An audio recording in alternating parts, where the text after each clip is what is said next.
And welcome to New Jersey Politics with Laura Jones. I am Laura Jones, and we're so glad to have you here. It's a pivotal year for New Jersey as the race for governor heats up ahead of the 2025 election.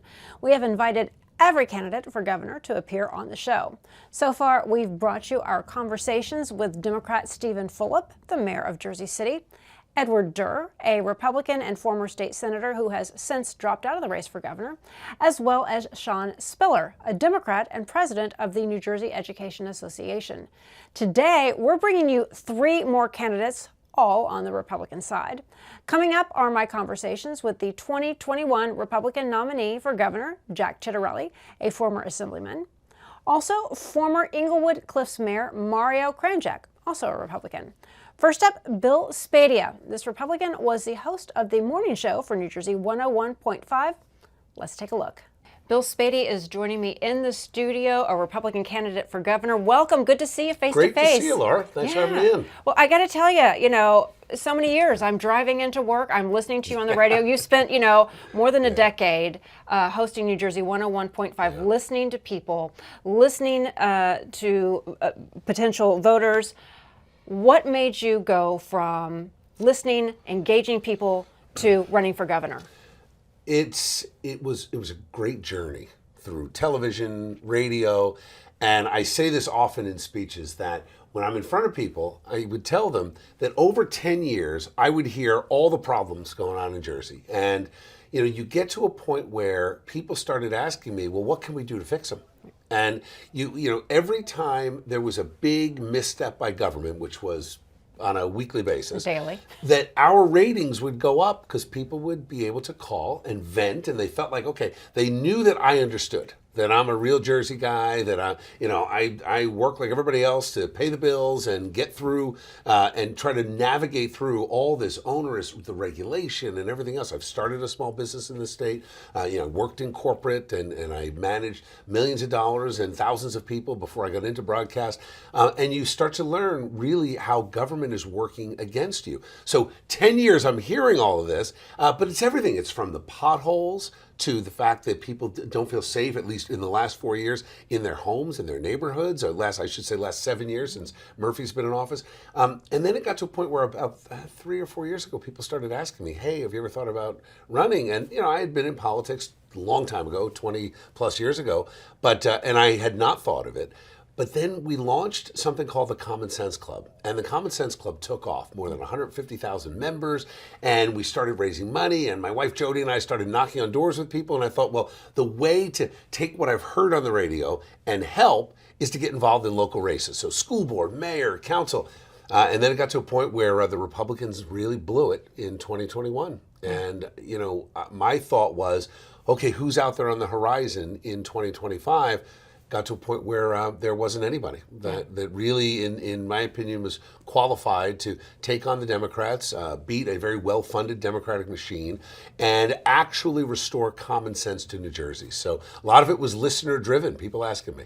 Well, I'll talk about, your competition and what sets you apart. But first, I want to talk about some of the issues that are percolating out there. Immigration, cost of living, safety, security, New Jersey transit. Can you talk a little bit about your policies, what exactly you see as your top priorities? Well, it goes really into buckets. You said it. I mean, it is safety. Safety is paramount because people don't feel safe in their neighborhoods as they did just going back 5-10 years. Part of that is illegal immigration, no question about it. Part of it is that you've got a rash of car thefts, and the percentage of home invasions going with those car thefts is going up. We have a bail reform system that is an utter failure. I mean, we've got between 8 and 9 out of 10 perpetrators being released that same day. So our number one priority is public safety. I'm going to end the sanctuary state on day one. That means repealing the 2018 sanctuary state executive order. We're going to repeal the 2019 immigrant trust directive and declare a public safety state of emergency to suspend bail reform so we can start holding these perps behind bars. But then it moves into affordability. You mentioned New Jersey Transit. That kind of speaks to how our government is just completely bloated and incompetent. So on day one, we are going to implement NJ Doge. and take a page right out of Elon Musk's book and Donald Trump and say, we need efficiency. I believe we can save billions of dollars. When you look at New Jersey Transit, it's not about funding levels. It's about competency. It's about looking at some of the what they own and monetizing their assets. Let's return some of that land back to the towns for rateables. Let's support our engineers and the staff. It's not the staff, right. It's the leadership. Right. And you can't just throw money at a problem. I'll give you an example. We talk about cost of living. Part of the cost of living crisis in this state is real estate taxes, and the crisis there is school funding. That's it. Right. So we spend $1 billion giveaway to Rutgers University, who moved their budget from $4 billion to $5 billion. We're going to take that billion back. The second thing is Newark school systems. What a civil rights crisis going on in Newark. 9 out of 10 children in that public school system cannot do math at grade level, cannot read at grade level. It is an absolute crisis, but it's cost the taxpayers $1.1 billion. So you have to ask yourself, where's the money going? Where's the money going? We need to lower that, and we have a tax reduction plan that will pull the education portion, which is between 50 and 70% for most taxpayers, average tax bill $10,000 across the state, and give our seniors money back. Not the gimmicks of stay NJ, but a bona fide money back in your pocket by reducing the level of spending in our towns. Starting at age 55, the goal is to zero it out by age 70. Wow, starting at age 55. 55. Because I know at the federal level, Donald Trump has talked about and is looking at abolishing the Department of Education. Yeah. People get a little worried about that because for as many problems as there are some things that are important to keep in place. Would you do something similar? Because that speaks to the affordability in New Jersey. NJ Doge is going to gut the bloated bureaucracy. I'll give you an example, and then I'm going to ask you a question directly. I was talking to a road construction group the other day, and I spend a lot of time out on the road and in companies, and I go to the meetings and talk to the stakeholders. Just as an example, in North Jersey the other day, Route 50, or I think it was Route 78, a 15-man crew was out there doing a job. The state sent 7 inspectors. So a 15-man road crew with 7 inspectors. There is something called a grass seed inspector in this state. Mm-hmm. You can't make this stuff up. A grass seed inspector that makes sure that the appropriate seed based on the county, based on some regulation from the Department of Environmental Protection, is enforced. It's nonsensical stuff that is killing our budget. I think we could save $1 billion and drive our cost per mile down by 30% nearly overnight. In the last 15 seconds we have here, what separates you from the other candidates running in the Republican field that you want the voters to know? I am the true Trump Republican. I am I've been with Donald Trump since he came down the escalator. I am the only guy that has made a commitment 100% to work with Donald Trump and Tom Homan and Doug Burgum and Sean Duffy to make sure that we are using the resources of the federal government and partnering with the Trump agenda. Doge, ending illegal immigration, fixing our infrastructure, getting the cost of living down. But number 2, and I think this is the most important thing, I'm the only one that doesn't hold or hasn't held elected office. These guys are all insiders. Like Donald Trump, I'm an outsider. And I think we need a common sense outsider with the guts to call out the nonsense on either side of the aisle. And I've been strong on that. When Republicans make mistakes, I call them out. When Democrats have run this state into the ground, I stepped up to run. Bill Spadea, thank you for your time. Thanks, Laura. Food brings people together. On Cooking with Copel, we combine culinary creativity with good conversation. This spring, we've invited all the candidates for governor to come into the Montclair kitchen, teach me to cook their favorite dish, and give the people of New Jersey a chance to get to know the individuals who would lead our state. It's going to be a fun and exciting way to get really involved in the democratic process. Can't wait to see you there.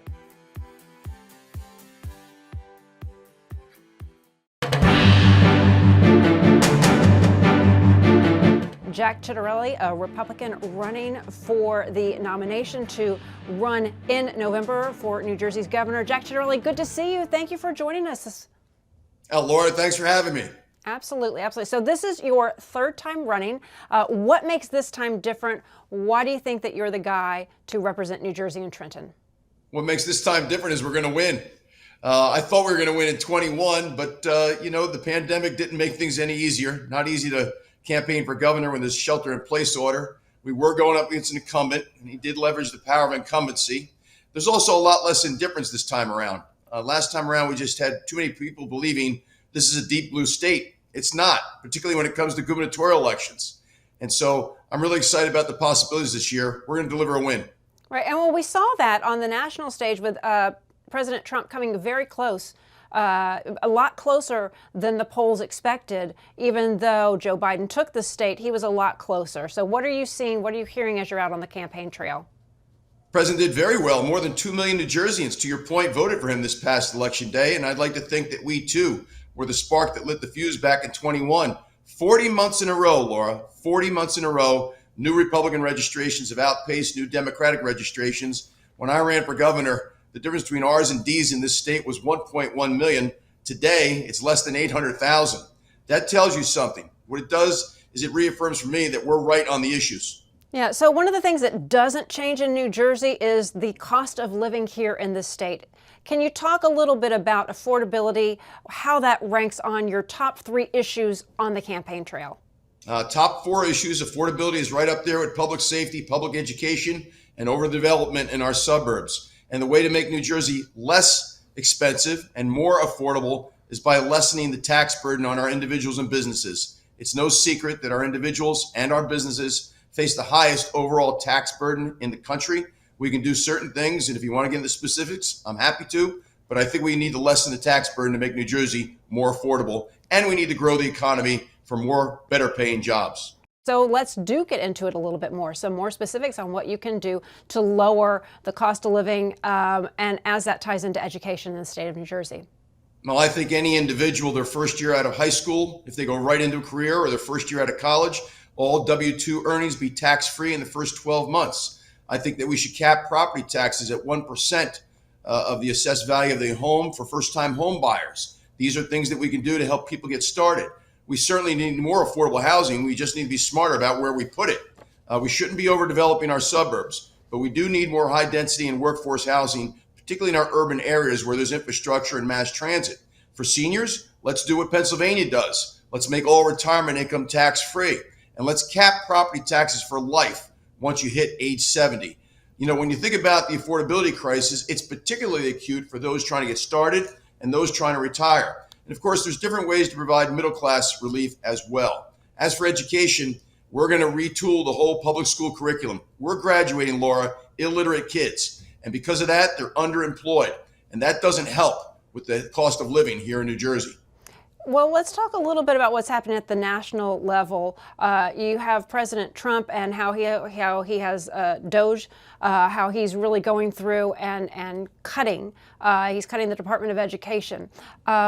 What do you think of his policies, and would you like to do something similar here in New Jersey? You know, you were recently with him, with President Trump, so let's just talk a little bit about that, about his agenda, and would you follow a similar path? We had a great conversation last Friday night at Trump National up in Bedminster. I thanked him for all that he's doing, particularly to make the country safe again. I also thanked him for policies specific to New Jersey. He's put a temporary halt on the wind farms. What he has started, I will finish. There's no wind farms off our Jersey shore when I'm governor. And the second thing he's done is gone after New York Democrats for the congestion pricing plan, which I think is a terrible money grab. They shouldn't be fixing their subway system on the backs of New Jerseyans that stimulate their economy already. So, but getting back to education, we're going to retool the curriculum. We're getting back to teaching critical life skills and providing more vocational training opportunities with an age-appropriate curriculum. And that starts on day one when I call for the resignation of all those that sit on the State Board of Education that have made a lot of changes to the public school curriculum that I don't think serve families well, don't respect the rights of parents, and certainly don't focus on critical life skills. Would you seek to abolish New Jersey's Department of Education? How would that play out? At the end of the day, what matters most is whether or not parents are doing their job, whether or not the teacher is doing what they're supposed to be doing in the classroom, and whether or not that student is working hard. So I don't need, 5,000 people at a federal Department of Education, nor do I need a couple thousand people, for example, at a state Department of Education. I need 2 or 3 dozen people to tell me what aptitude should be. What is the standard for academic excellence at every grade level when it comes to things like reading, writing, and math? And let's leave things up to the local school board to make sure it's a quality education. I mean, I'm a mother of three special needs. Now they're getting young adults. So I understand the frustration at the public school level. And a lot of times it seems that the teachers aren't able to do their jobs. They have so many layers of bureaucracy, things they are allowed to say that they're not allowed to say.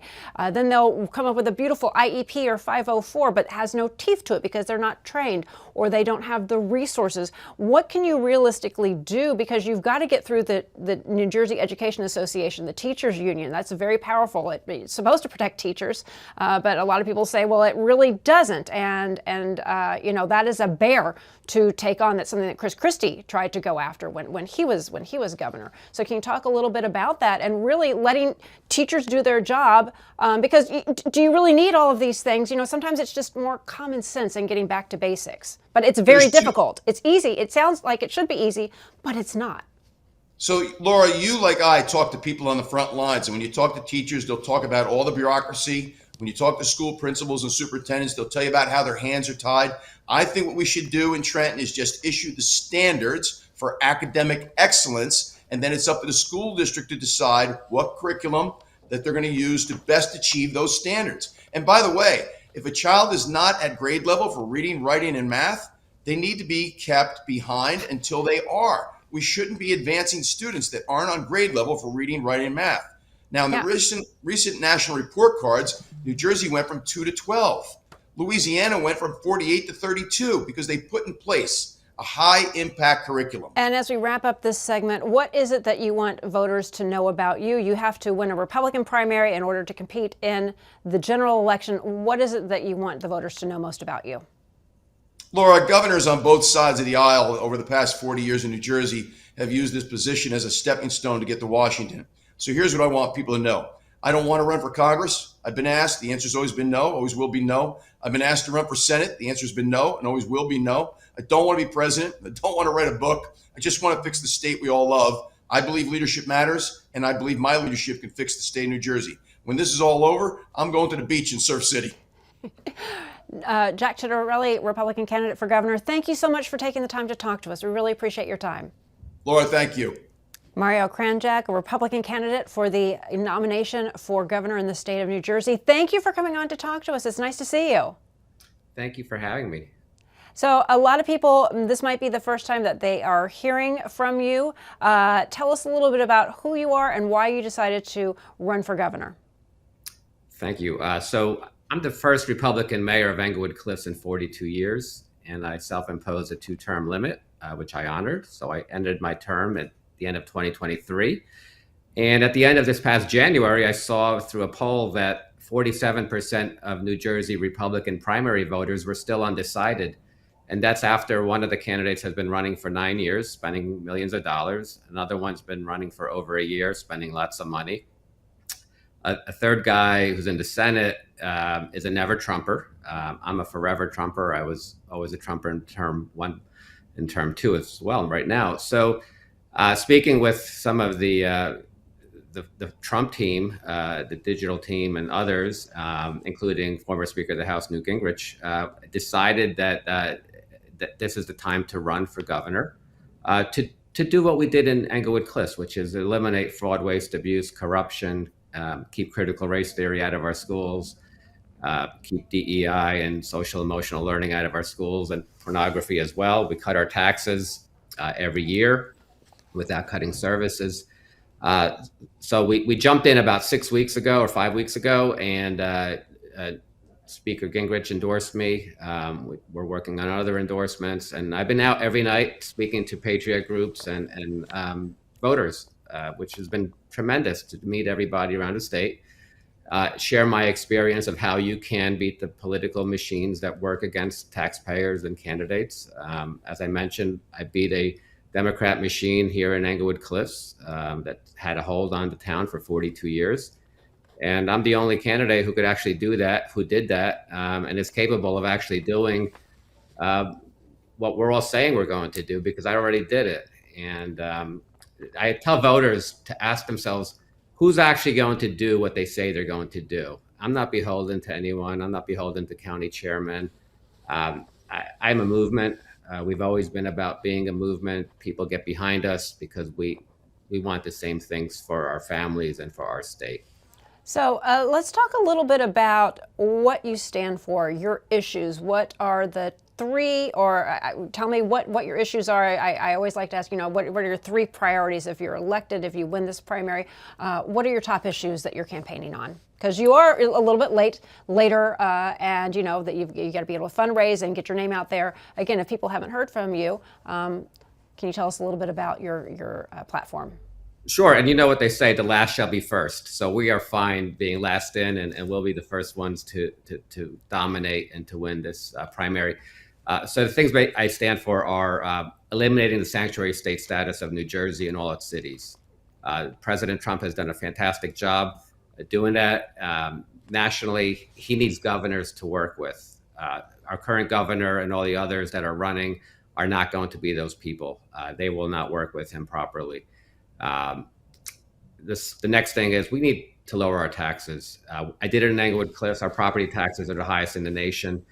As I mentioned, I cut our taxes or kept them the same every year without cutting services. And we also need to work on eliminating our income taxes here in the state. There's no reason for us to have to be victimized by Trenton in terms of taxes.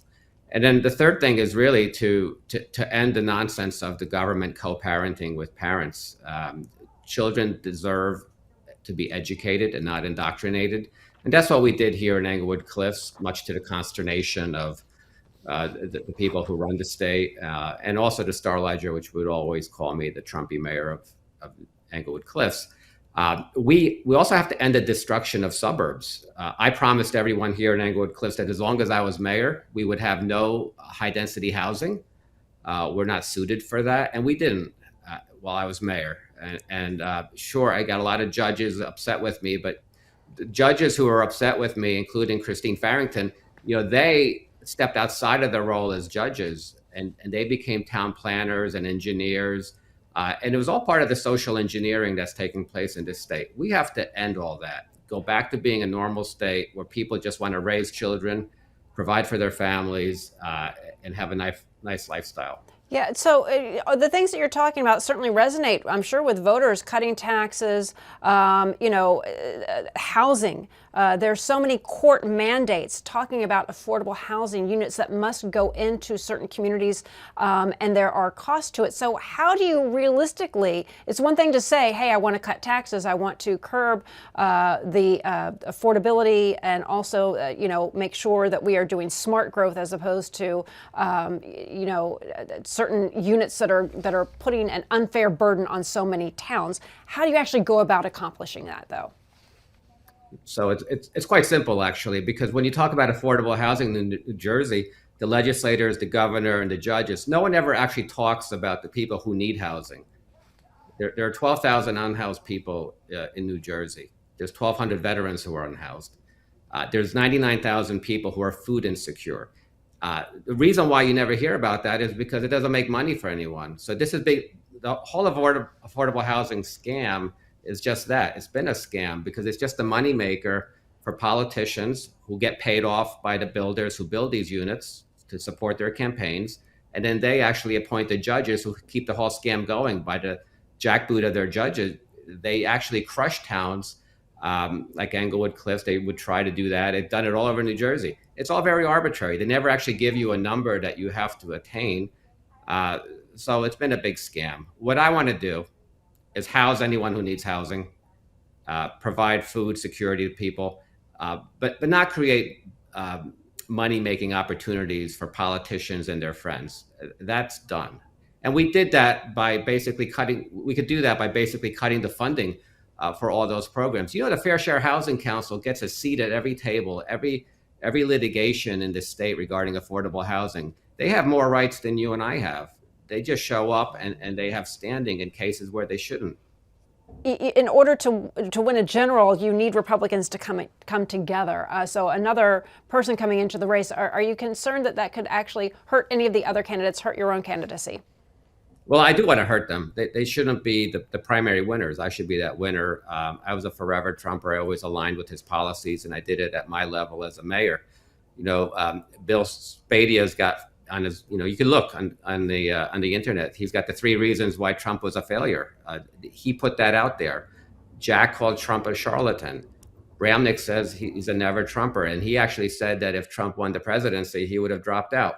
So you have 3 people who are not fixed in their values or fixed in their beliefs. They're very fluid, which is not what New Jersey voters need or want. Thank you so much for taking the time to talk to us. We appreciate it. Thanks very much. Coming up on a future show, we will have Democrats Steve Sweeney and Josh Gottheimer. But that's going to do it for today. I'm Laura Jones. Thanks so much for watching New Jersey Politics. We look forward to seeing you back here next time.